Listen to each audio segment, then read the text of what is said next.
Everyone, this is Ruhi. Welcome और welcome back to our channel. Hope so आप सभी लोग अच्छे होंगे। मैं भी एकदम ठीक हूँ। काफी सारे लोग के कमेंट्स आ रहे थे कि मैम आप ये बताइए पिछले वाले चैनल का क्या हुआ, आप ब्लॉग क्यों नहीं ला रही हैं। तो चलिए उसके बारे में हम लोग थोड़ा बाद में बात करेंगे। अभी बहुत ही जेन्युइन सा जो बहुत सारे लोगों का डाउट था उससे रिलेटेड वीडियो आज की होने वाली है, जो कि है एनसीईआरटी दिस इज और बुक्स जो कि मेरे पास है। मैंने बहुत कम खरीदी हुई है तो मैं उन्हीं के बारे में आज बात करूंगी। तो एनसीईआरटी से बहुत सारे लोग का इंस्टा पे भी मेरे पास मैसेज आए हैं, अलग अलग तरीके से बहुत सारे डाउट हैं लोगों के। तो उन सभी डाउट्स को मैं कोशिश करूंगी कि आज आपके साथ इस वीडियो में क्लियर कर दूं। होप सो आपके डाउट्स क्लियर होंगे। तो हम लोग बात कर लेते हैं एनसीईआरटी 6 to 12 की। सारी बात करेंगे। 6 to 12 एनसीईआरटी पढ़ना चाहिए यूपीएससी एस्पिरेंट्स को या नहीं पढ़ना चाहिए? ऑफ कोर्स पढ़ना चाहिए, लेकिन कुछ कुछ पढ़नी है और कुछ कुछ छोड़नी भी है। 6 to 12 की अगर हम टोटल एनसीईआरटीज की बात करें तो 100 से लेकर के 150 आपके पास इकट्ठी हो जाएंगी। तो इतना सारा आपको इकट्ठा नहीं करना है, बुक्स की दुकान नहीं लगानी, हमको सिर्फ सिलेक्शन लेना है। तो सिलेक्शन के हिसाब से हम कितना पढ़ें, most important question is this. Okay, तो आइए हम लोग एक एक सब्जेक्ट के बारे में बात कर लेते हैं, किस किस सब्जेक्ट की कौन कौन से क्लास की बुक्स हमें पढ़नी है। तो एनसीईआरटीज कई सारे स्टूडेंट्स का ये क्वेश्चन होता है, न्यू पढ़नी है या ओल्ड पढ़नी है। गाइस आप बिल्कुल भी टेंशन मत लीजिए, जो भी आपको अवेलेबल हो जाती है इजीली आप उसको पढ़िए। इजीली अवेलेबल है आपके पास तो आप वही पढ़िए, बिकॉज आप टाइम वेस्ट करने से कोई फायदा नहीं है कि ओल्ड मैंने बोल दिया या किसी और ने बोल दिया तो ओल्ड वाले के चक्कर में आप एक महीना वेस्ट कर चुके हैं। पढ़ेंगे तो ओल्ड ही पढ़ेंगे वरना कोई सी नहीं पढ़ेंगे। तो ओल्ड के चक्कर में एक महीना चला गया तो नो, ऐसा कुछ नहीं करना है। जो आपको अवेलेबल है इजीली, चाहे आपको नेक्स्ट डे अवेलेबल हो जाती है, वही आप पढ़ना शुरू कर दीजिए, क्योंकि जब आप पढ़ेंगे तभी कुछ गेन करेंगे, राइट। तो चलिए अब हम लोग बात करते हैं। फर्स्टली हम लोग बात कर लेते हैं एनसीईआरटी 6 to 12 कौन कौन सी पढ़नी है। तो ज्योग्राफी और हिस्ट्री की 6 to 12 दोनों सब्जेक्ट की एनसीईआरटी आपको मस्ट है, पढ़ना है, कोई अदर ऑप्शन नहीं है। पहले हम बात कर लेते हैं हिस्ट्री की। हिस्ट्री की जब आप 6 क्लास की एनसीईआरटी को पढ़ेंगे तो आप देखेंगे उसमें एंशिएंट हिस्ट्री आपको देखने को मिलेगा। एंशिएंट हिस्ट्री 7th क्लास में जब आप एनसीईआरटी को पढ़ेंगे तो 7th क्लास में आपको मेडाइवल हिस्ट्री देखने को मिलेगा। 8th क्लास में आपको मॉडर्न हिस्ट्री देखने को मिलेगा। तो 6, 7 की आप लोगों ने अगर बुक कंप्लीट कर ली है एनसीईआरटी की अच्छे से, तो उसके साथ में एक बुक मैं बोलूंगी जो मैं कभी नहीं बोलती हूँ आपको पढ़ना है, लेकिन फिर भी मैं कहती हूँ कि ये बुक अगर आप पढ़ लेंगे साथ में इन दोनों के, तो आप कवर अप कर पाएंगे जो क्वेश्चंस बनते हैं यूपीएससी में उसको। वो है लूसेंट की 20 बुक्स की आती है। बस एक के लिए बोल रही हूँ मैं, ये नहीं बोल रही हूँ लूसेंट सभी के लिए पढ़ना है। सिर्फ एंशिएंट हिस्ट्री और मेडाइवल हिस्ट्री के लिए लूसेंट 20 बुक्स की आप 20 पेज की आप पढ़ लेंगे तो आप लोग क्वेश्चन बनाने लग जाएंगे। फिर हम बात करते हैं मॉडर्न की।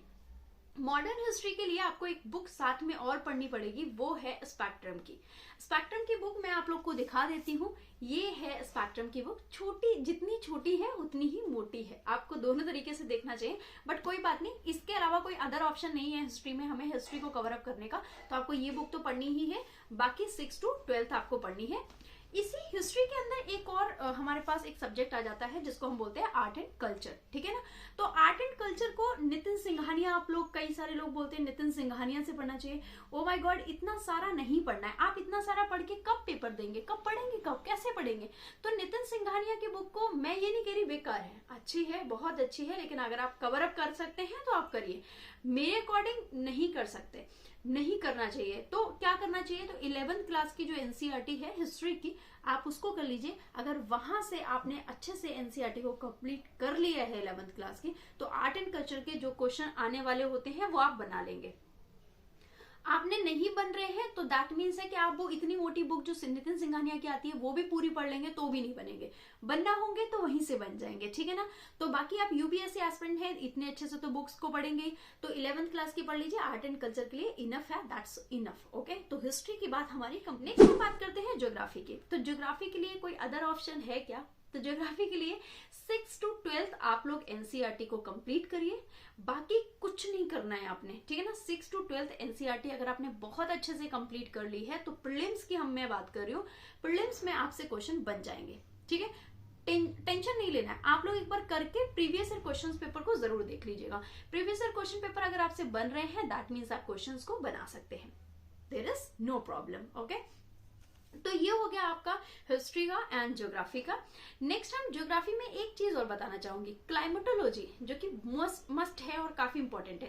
12th क्लास के एनसीईआरटी में आप देखेंगे 2 बुक्स आ जाती है, ह्यूमन ज्योग्राफी जो कि बहुत इंपॉर्टेंट है, बहुत अच्छे से पढ़िएगा। क्लाइमेटोलॉजी इसलिए ज्यादा अच्छे से पढ़िएगा क्योंकि लास्ट 10 ईयर अगर आप लोग चेक करेंगे तो लास्ट 10 ईयर के क्वेश्चन पेपर को चेक करने पे क्लाइमेटोलॉजी का 70% भाग मिलता है हमें ज्योग्राफी में। तो 70% अगर क्लाइमेटोलॉजी से मिल रहा है, मतलब तूफान कैसे बनते हैं, चक्रवात कैसे आते हैं, तो ये कॉन्सेप्ट है। तो आपको ये थोड़ा अच्छे से कवर अप करना है अपना। ज्योग्राफी कंप्लीट हो गई, हिस्ट्री कंप्लीट। इकोनॉमिक्स की बात कर लेते हैं। इकोनॉमिक्स में जब मैं बात करती हूँ 11th और 12th एनसीईआरटी की, दैट्स इनफ। बाकी आपको बजट और सर्वे के लिए एक मैगजीन पढ़नी होगी और इकोनॉमिक्स का ये पढ़ना है। साथ में आपको करंट अफेयर्स लेके चलना है। 11th क्लास की इकोनॉमी में आपका माइक्रो इकोनॉमी वगैरह सारा अपना कंप्लीट हो जाएगा, डोंट वरी अबाउट दैट, ठीक है। बाकी जो है ना, हम लोग को इम्पोर्टेंट है बजट और सर्वे, उसके लिए हमें एक मैगजीन पढ़नी पड़ेगी। इकोनॉमिक्स इनफ, ठीक है ना। इकोनॉमिक्स पॉलिटी की, दैट्स रियली इंपॉर्टेंट। पॉलिटी में हम लोग देखते हैं कि 11th और 12th की हम लोग को एनसीईआरटी पॉलिटी की कंप्लीट करनी है। No option, there is no option. और उसके साथ साथ हमें एक बुक पढ़नी है जो कि बहुत ज्यादा इंपॉर्टेंट है, जो है हमारे पास, मैं आपको दिखा देती हूँ, दिस वन, एम लक्ष्मीकांत, जो कि सभी यूपीएससी एस्पिरेंट्स के बाद आपको देखने को मिल जाएगी। एम लक्ष्मीकांत काफी मोटी बुक है। अब आपको लग रहा होगा इतनी मोटी बुक, इसको कैसे कंप्लीट करें। देखो बहुत सारी मोटी मोटी बुक्स कंप्लीट नहीं हो पा रही हैं, तो ये एक आध तो करनी पड़ेगी, मतलब यूपीएससी है, कोई मजाक थोड़ी है तो एक तो करनी पड़ेगी, तो एटलीस्ट आपको ये वाला करना पड़ेगा। मतलब एम लक्ष्मीकांत पॉलिटी के लिए कोई भी अदर ऑप्शन नहीं है। अगर आपको इसमें प्रॉब्लम आती है, बाद में आपको लगता है इतनी मोटी बुक कैसे कवर अप करें, नोट्स कैसे बनाए, शॉर्ट कैसे कर ले, तो उसके लिए आप लोग कमेंट बॉक्स में कमेंट करिएगा। मैं आप लोग के लिए जेन्युइन आपका डाउट अगर होगा और मुझे ठीक लगेगा तो मैं नेक्स्ट वीडियो आप लोग के लिए लेके आऊंगी। डन। नेक्स्ट हम लोग बात करते हैं, पॉलिटी अपना कंप्लीट हो गया यहाँ से, बाकी साथ में आपको करंट अफेयर्स लेके चलना है। साइंस एंड टेक और जनरल साइंस और साइंस एंड टेक के लिए वापस से आपको 11th और 12th की एनसीईआरटी कवर अप करनी है।